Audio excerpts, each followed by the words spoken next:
प्रदर्शन करने वाला एक बड़ा संगठन सीजेपी अब क्या करने वाला है? आप दीपके को देख रहे हैं। सीजेपी की नई तैयारी है, नए प्रदर्शन की तैयारी शुरू कर दी। 9 दिन से ये झारखंड में देवेंद्र महतो के साथ बात कर रहे हैं दीपके जी, इसलिए ना मैं ज्यादा दिक्कत हो गया। 9 दिन से वो हड़ताल में थे। उसके अब आपको बताऊं कॉकरोच जनता पार्टी क्या करने जा रही है 15 अगस्त से। शिक्षा व्यवस्था में सुधार के लिए नया आंदोलन चलाया जाएगा जो ग्रामीण इलाकों के सरकारी स्कूलों में बदलाव पर फोकस होगा। बड़ी चीज क्या है, इसमें स्कूली सुविधाओं के सोशल ऑडिट के लिए प्रेरित किया जाएगा। सीजेपी ने लोगों से अपने बच्चों के स्कूलों का निरीक्षण करने को कहा है ताकि बिजली, पानी, शौचालय और मिड डे मील पर जानकारी मिले। अगर सुविधाएं मौजूद ना हो तो वीडियो बनाने की अपील की है। स्कूलों की पूरी जानकारी कोई भी अभिभावक सीजेपी को भेज सकता है। इसके लिए सीजेपी की ओर से जल्द ही एक फॉर्म और ईमेल जारी होगा। जहां सुविधाएं नहीं होंगी वहां सरपंच से सुधार की अपील की जाएगी। फिर जो भी सरपंच अपने गांव के स्कूल की स्थिति में सुधार करेंगे उनके काम की तस्वीरें सोशल मीडिया पर शेयर की जाएंगी। स्कूलों के पहले और बाद की तस्वीरों को प्रमोट किया जाएगा। सीजेपी ने इस देशव्यापी अभियान का नाम सरपंच चैलेंज दिया है। इस अभियान में अभिभावकों और सरपंच की भागीदारी तय होगी। 15 अगस्त को महाराष्ट्र के हिंगोली से इस आंदोलन की शुरुआत होगी। सीजेपी के संस्थापक अभिजीत दीपके अपने गांव के सरपंच से मिलेंगे और गांव में मौजूद सरकारी स्कूल को बेहतर बनाने की अपील करेंगे। सुनिए दीपके क्या कह रहे हैं। अगर देश के गांव के स्कूलों की शक्ल सूरत और तस्वीर बदलेगी तो ये देश के भविष्य के लिए भी अच्छा होगा। सुनिए दीपके को। मुझे लगता है कि इस 15 अगस्त को अगर हमको किसी चीज पर ध्यान देना चाहिए, एक नई शुरुआत अगर करनी चाहिए, तो वो शुरुआत हमारे सरकारी स्कूलों को ठीक करके करनी चाहिए। तो क्यों ना हम जितने भी गांव में सरकारी स्कूल है उन स्कूलों को ठीक करें, उन स्कूलों को बेहतर बनाएं। तो अगर गांव के सरपंच अपने गांव का स्कूल ठीक करते हैं तो हम उसके बाद उन स्कूलों के फोटो लेकर उस सरपंच का नाम भी बताएंगे और गांव का नाम भी बताएंगे। हमारे सोशल मीडिया पर हम पोस्ट करेंगे सीजेपी पर, और हम आप लोगों को क्रेडिट देंगे ताकि आप लोगों को देखकर, आपने जो स्कूल ठीक करे उसको देखकर कई और दूसरे सरपंच भी अपने गांव के स्कूल ठीक करना शुरू करें। और आइए खबरों में आगे बढ़ते हैं। आज की एक और बड़ी खबर है जिसका सीधा ताल्लुक आपसे है, आपकी सेहत से। मिलावटखोरों पर एक्शन।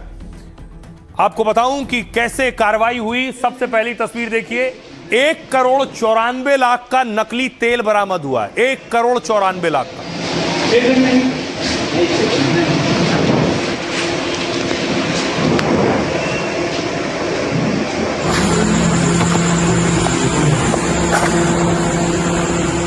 ये बीट की तस्वीर देख रहे थे। संभल में देखिए जरा। संभल में 528 किलो पनीर जब्त हुआ है। 528 किलो नकली पनीर।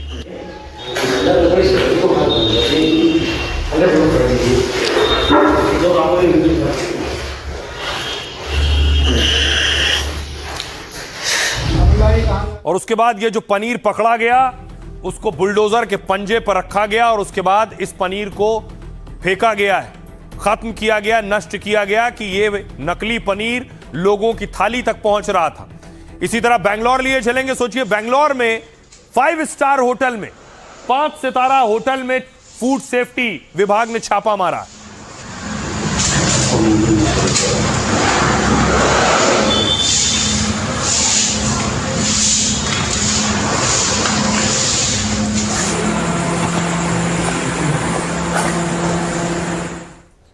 महाराष्ट्र के संभाजी नगर में देखिए जरा, नकली घी बरामद हुआ है।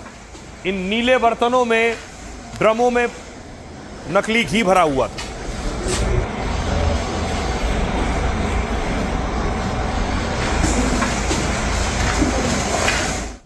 अब देखिए कहां कहां क्या कार्रवाई हुई है, आपकी थाली तक क्या क्या नकली पहुंच रहा था। सबसे पहले देखिए उज्जैन में क्या हुआ। उज्जैन में कई दिनों तक फूड सेफ्टी विभाग की छापेमारी हुई। 2 अलग अलग फर्मों से लाखों रुपए का 544 लीटर घी जब्त हुआ है। गांधीनगर में देखिए 9,300 किलो नकली घी बरामद हुआ है। पॉमोलिन ऑयल को केमिकल मिलाकर घी बनाया जा रहा था। बीड महाराष्ट्र में 1 लाख लीटर से ज्यादा नकली तेल जब्त हुआ है। इसकी कीमत 1,94,00,000 थी से ज्यादा। जांच टीम ने 5 लाइसेंस रद्द कर दिए। मुरैना में 650 किलो नकली घी जब्त किया गया है। सैंपल को जांच के लिए भोपाल लैब भेजा गया है। संभल में देखिए, अवैध डेयरी का भांडाफोड़ हुआ है। 528 किलो मिलावटी पनीर को बुलडोजर से नष्ट किया गया है। अवैध डेयरी के संचालक को हिरासत में ले लिया गया है। बेंगलुरु में 26 होटलों में फूड सेफ्टी विभाग की छापेमारी हुई। चिकन, मछली सहित कई सब्जी खाने लायक नहीं थे। कई जगहों से इस्तेमाल किया गया कुकिंग ऑयल मिला है। जांच टीम ने होटलों से कई सड़े सामान को नष्ट किया है। अब आपको बताऊं, पनीर पर भी एक्शन हुआ है। पनीर पर बहुत बवाल भी हुआ। अब यह है कि असली पनीर कौन सा है, नकली पनीर कौन सा है, कौन सा पनीर खाना है, कौन सा सेहत के लिए अच्छा है, कौन सा सेहत के लिए नुकसानदेह। अगर आप पनीर खाते हैं तो सावधान रहिए। जिस पनीर को प्रोटीन के लिए खा रहे हैं वो जानलेवा हो सकता है। महाराष्ट्र, गुजरात में एनालॉग पनीर पर बैन लगा दिया गया है। छत्तीसगढ़ में भी इसके बनाने और बेचने पर बैन लगा है। लेकिन उत्तर प्रदेश में एनालॉग पनीर पर कोई बैन नहीं, क्योंकि यहां इससे बनाना और बेचना अपराध नहीं है। ग्राहक को यह बताना होता है कि यह दूध से बना पनीर नहीं है। अभी जो मार्केट में पनीर मिल रहा है वो 3 तरह के हैं। असली पनीर जो है, देखिए, 100% शुद्ध दूध को फाड़कर बनाया जाता है। यह बिल्कुल प्राकृतिक तरीके से बनाया जाता है। इसमें भरपूर मात्रा में प्रोटीन और प्राकृतिक फैट होता है। असली पनीर को हाथ से मसलने पर वो आसानी से बिखर जाता है। असली पनीर मुंह में रखते ही आसानी से घुल जाता है। अब देखिए, एनालॉग पनीर यानी नकली पनीर क्या है। नकली और मिलावटी भी अलग अलग है। एनालॉग और नकली पनीर अलग है। नकली या एनालॉग पनीर दूध से बने पनीर की नकल है। इसे मिल्क पाउडर, वनस्पति तेल, आलू या कॉर्न स्टार्च, सोया प्रोटीन और खाने वाले सामान को मिलाकर बनाया जाता है। यह दूध से नहीं बनता। इसका दाम भी सामान्य पनीर से कम होता है, जिसे गैर डेयरी दुग्ध उत्पाद बताकर बेचना वैध है। आमतौर पर 1-2 बार एनालॉग पनीर खाने से दिक्कत नहीं है, लेकिन इसके लगातार सेवन से नुकसान हो सकता है। हार्ट, लीवर, पेट की गंभीर बीमारी हो सकती है। लंबे समय तक इसे खाने से किडनी पर दबाव बढ़ता है। शरीर में टॉक्सिन्स जमा होने से कैंसर का भी खतरा हो सकता है। एनालॉग पनीर में प्रोटीन और कैल्शियम नहीं के बराबर होता है। अब देखिए, तीसरा पनीर है मिलावटी पनीर, जो खतरनाक है। मिलावटी पनीर बनाने में डिटर्जेंट, यूरिया, कास्टिक सोडा का इस्तेमाल होता है। ये सारे खतरनाक केमिकल होते हैं और इसे असली यानी दूध से बना पनीर बताकर बेचा जाता है। यह गैर कानूनी है और यूपी में गैर जमानती अपराध है। मिलावटी पनीर में प्रोटीन और कैल्शियम नहीं होता है। इस उल्टे इसके इस्तेमाल से जानलेवा बीमारी भी हो सकती है। यूरिया और डिटर्जेंट सीधे लीवर को डैमेज कर सकते हैं। मिलावटी पनीर से हार्ट अटैक का खतरा बढ़ जाता है। सुनिए स्वास्थ्य अधिकारी मुकेश वैद्य क्या कह रहे हैं। लोगों ने डिस्ट्रीब्यूटर और मैन्युफैक्चरर और रिटेलर को वहाँ पे ज़्यादा फोकस किया है, लेकिन नेक्स्ट वीक से हमारा फोकस ऐसा रहेगा कि जो होटल और रेस्टोरेंट वाले जो यूज़ कर रहे हैं वहाँ पे हमारी फूड सेफ्टी की टीम जाएंगी और सभी होटल रेस्टोरेंट में चेक करेंगी कि वो लोग पनीर ला रहे हैं या एनालॉग ला रहे हैं, और ला रहे हैं तो कहाँ से ला रहे हैं वो लोग। तो उसका मतलब कि पूरा जो चेन है डिस्ट्रीब्यूटर से लेके मैन्युफैक्चरर तक सभी वो मतलब डिटेल में हम लोग जाएंगे, और अगर होटल रेस्टोरेंट वाले वो यूज करेंगे तो फिर उसका लाइसेंस सस्पेंड हो जाए। इस तरह की कार्यवाही भी हम लोग करेंगे। भारत की तैयारी कैसी है वो देखिए। ये उधमपुर की तस्वीर आप देख रहे हैं। उधमपुर में बच्चियां नकाब में थी, हाथ में तिरंगा लिए हुए।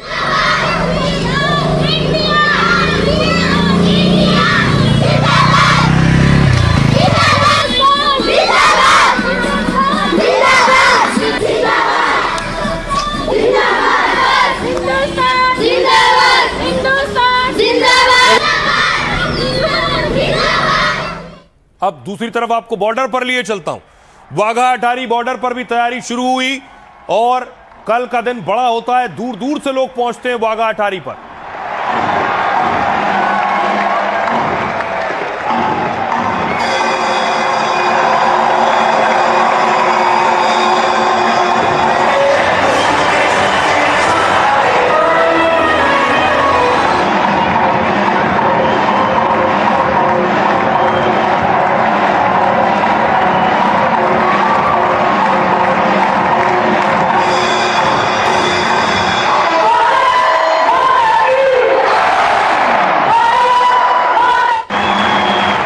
देखिए, भारत में सुरक्षा व्यवस्था भी चाक चौबंद कर दी गई है।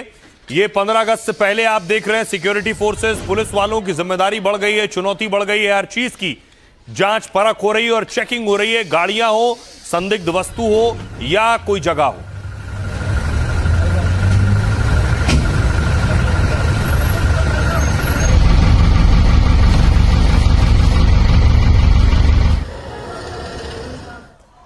अब देखिए ट्रैफिक पुलिस के लिए भी बड़ी जिम्मेदारी होगी कि रूट डाइवर्ट होंगे, बहुत से रूट बंद किए जाएंगे। ट्रैफिक पुलिस ने भी तिरंगा यात्रा निकाली।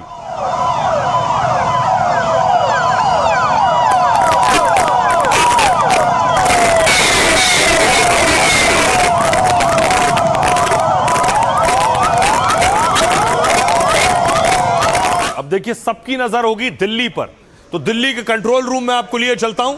दिल्ली का कंट्रोल रूम आप देख रहे हैं, चप्पे चप्पे पर तीसरी आंख का पहरा है और सीसीटीवी कंट्रोल रूम में नजर रखी जा रही है।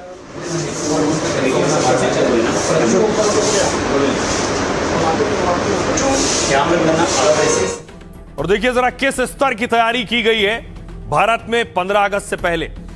देश के 80वें स्वतंत्रता दिवस को लेकर तैयारियां पूरी कर ली गई हैं। लाल किले में होने वाले खास समारोह की अगुवाई पीएम मोदी करेंगे। जैसे ही पीएम राष्ट्रीय ध्वज फहराएंगे, 21 तोपों की सलामी दी जाएगी। पहली बार लाल किले के समारोह में वंदे मातरम का सामूहिक गायन भी होगा। 2 MI-17 हेलीकॉप्टर समारोह वाली जगह पर फूलों की बारिश करेंगे और आजादी के समारोह में 5000 विशेष मेहमानों को आमंत्रित किया गया है। जहां पीएम मोदी झंडा फहराएंगे, वहां चप्पे चप्पे पर सुरक्षा व्यवस्था कड़ी होगी। लाल किले और उसके आसपास 15,000 जवान तैनात किए गए। इनमें दिल्ली के पुलिस के साथ NSG अर्धसैनिक बल भी होंगे। 1000 से ज्यादा सीसीटीवी और ड्रोन कैमरों से निगरानी होगी, क्योंकि दिल्ली में 5 से ज्यादा जगहों पर बम की धमकी मिली थी। इसके अलावा लाल किले के अलावा सभी संवेदनशील इलाकों में भी पुलिस मौजूद रहेगी। स्पेशल सेल संदिग्ध गतिविधियों पर विशेष नजर रखेगी। जमीन के साथ यमुना खादर इलाके में भी सुरक्षा के विशेष इंतजाम है। यमुना नदी में नावों के जरिए लगातार गश्त की जा रही है, जिससे नदी के रास्ते किसी भी संदिग्ध गतिविधि को रोका जा सके। सुनिए जरा दिल्ली पुलिस क्या कह रही है इस पर। एंटी टेरर चेक्स करना, उसके एंटी टेरर रिस्पांस प्लान बनाना, क्राउड मैनेजमेंट करना, वीआईपी सिक्योरिटी, ये सारा एरिया सिक्योरिटी, ये सब हम लोगों ने एस्पेक्ट्स यहाँ पे ध्यान दिए हैं और उसको लेके हम लोगों ने डिटेल में मैन पावर डिप्लॉयमेंट किया है, जिसमें कल हमारा 15 से 20 हज़ार मैन पावर यहाँ पे अलग अलग एजेंसीज की डिप्लॉय रहेगी। यहाँ हमें 2-3 हज़ार से ज़्यादा की हमने फोर्स ऑन ग्राउंड ट्रूप्स हमने यहाँ लगा रखे हैं। उसके अलावा टेक्नोलॉजिकली हमने बहुत ज़्यादा एडवांसमेंट्स किए हैं इस साल, तो एंटी ड्रोन सिस्टम्स पे भी हमने काफ़ी यहाँ पे काम किया है। कैमरा क्वालिटीज़ पे, जूमिंग क्वालिटीज़ पे हमने बहुत ज़्यादा काम किया है और एक ओवरऑल एक सिक्योरिटी का छत्र सा बनाने की कोशिश की जा रही है, जिससे हमारा जो इवेंट है, जो राष्ट्रीय पर्व है, बहुत आराम से निकले। हमारे मेन हॉट स्पॉट एरिया हैं, जैसा कि ये गदोलिया और मंदिर के आसपास का एरिया, इस पर विशेष निगरानी रखी जा रही है। यहाँ के जो होटल्स हैं, मॉल हैं, इनकी भी चेकिंग की जा रही है। ड्रोन से भी मॉनिटरिंग की जा रही है। तो सभी जो सुरक्षा के उपाय किए गए हैं हमारे सोशल। पाकिस्तान में क्या हुआ? जश्न आजादी में भी पाक में फायरिंग और धमाके होते रहे। आजादी के 8 दशक बाद भी पाक में खून खराबे हो रहे थे, गोलियां चल रही थी। 13 और 14 अगस्त की रात जश्न आजादी में फायरिंग हुई। कराची में कई जगह जश्न के लिए हवाई फायरिंग हो रही थी। यही फायरिंग पाकिस्तानियों के लिए जानलेवा बन गई। पाकिस्तानी अखबार डॉन के मुताबिक अफसरों ने बताया कि कराची में हुई इस फायरिंग में एक महिला की मौत हो गई है और फायरिंग में 94 लोग घायल हुए, इनमें 17 बच्चे भी शामिल हैं। बलूचिस्तान में देखिए गृह मंत्री के काफिले पर हमला हो गया। मस्तूंग में मीर जिलालुल्लाह के काफिले पर गोलियां चलाई गईं और घात लगाकर हुई अंधाधुंध फायरिंग में गृह मंत्री बाल बाल बचे, लेकिन 3 सुरक्षाकर्मी समेत 6 लोग घायल हुए, जिनमें 2 गंभीर हैं। कोयटा में बलूच लड़ाकों ने सरकारी गैस पाइपलाइन उड़ा दी है। बलूचों ने विस्फोटक लगाकर रिमोट कंट्रोल से धमाका किया और इससे कई कस्बों और शहरों में गैस सप्लाई बाधित हो गई। इससे पहले यूनाइटेड बलूच आर्मी के प्रवक्ता ने दावा किया था, कहा था लड़ाकों ने बोलान में पाक सैन्य चेकपोस्ट उड़ा दिया है। इस हमले में 4 सैन्य कर्मियों की मौत हुई है और 1 गंभीर है। इसके अलावा देखिए पाक के कब्जे वाले कश्मीर में भी लगातार विरोध हो रहा है। 14 अगस्त को पीओके में ब्लैक डे मनाया जा रहा है और पाक की आजादी के दिन पाकिस्तान अधिकृत जम्मू कश्मीर में आजादी की डिमांड हो रही है। ज्वाइंट अवामी एक्शन कमेटी के नेता अमान खान ने कहा, पाक सेना और पाकिस्तानी नागरिकों को पाकिस्तान अधिकृत जम्मू कश्मीर छोड़ना होगा। प्रदर्शनकारियों ने मुनीर आर्मी के खिलाफ मोर्चा खोल दिया। कहा न बिजली का बिल भरेंगे न पानी का पैसा देंगे, क्योंकि इन्हीं पैसों से वो हथियार खरीद कर हम पर जुल्म ढाते हैं। सुनिए पीओके से जो आजादी मांग रहे हैं पाकिस्तान से, वो क्या कह रहे हैं, सुनिए। मैं पूछना चाहता हूं पाकिस्तान के हुक्मरानों से, पाकिस्तान के बदमाश जर्नैलों से पूछना चाहता हूं कि 8 दाइयां हो गई हैं, 8 दाइयां। तुमने जम्मू कश्मीर से अपनी अफवाज निकालनी थी। कश्मीर के अवाम वो टाइम फ्रेम मांगते हैं, अफवाज कब निकालोगे? टाइम फ्रेम दो कश्मीर में से। और कश्मीरियों को जम्मू कश्मीर के शहरियों को वो राय का हक दिया जाए, वो इस्तिस्वाब राय दिया जाए, वो हक हुर्रियत दिया जाए, जिसका मुतालबा जम्मू कश्मीर के शहरियों का 8 तारीखों से जिसका मुतालबा है, और जिसका वादा कायदे आजम से लेके शहबाज शरीफ तक जिसका वादा आपके हुक्मरानों ने हमसे किया। अब सोचिए जरा, शहबाज शरीफ कैसे बोल रहे थे स्वतंत्रता दिवस के मौके पर और सिंधु जल की बात कर रहे थे। ये सलाल डैम की तस्वीरें आप देख रहे हैं, तिरंगे के रंग में रंगा है, तिरंगे की रोशनी में रंगा है। सलाल डैम ये वही डैम है जहां से पानी कभी ज्यादा छोड़ा जाता है तो पाकिस्तान में तबाही आ जाती है, पानी रोक दिया जाता है तो सूखा पड़ जाता है। सिंधु जल समझौता रद्द होने के बाद से भारत अपने हिसाब से बांध खोल रहा है और बंद कर रहा है, यही पाकिस्तान को साल रहा है। शहबाज शरीफ आज भी आजादी दिवस के दिन भी सिंधु जल समझौता और पानी की बात कर रहे थे।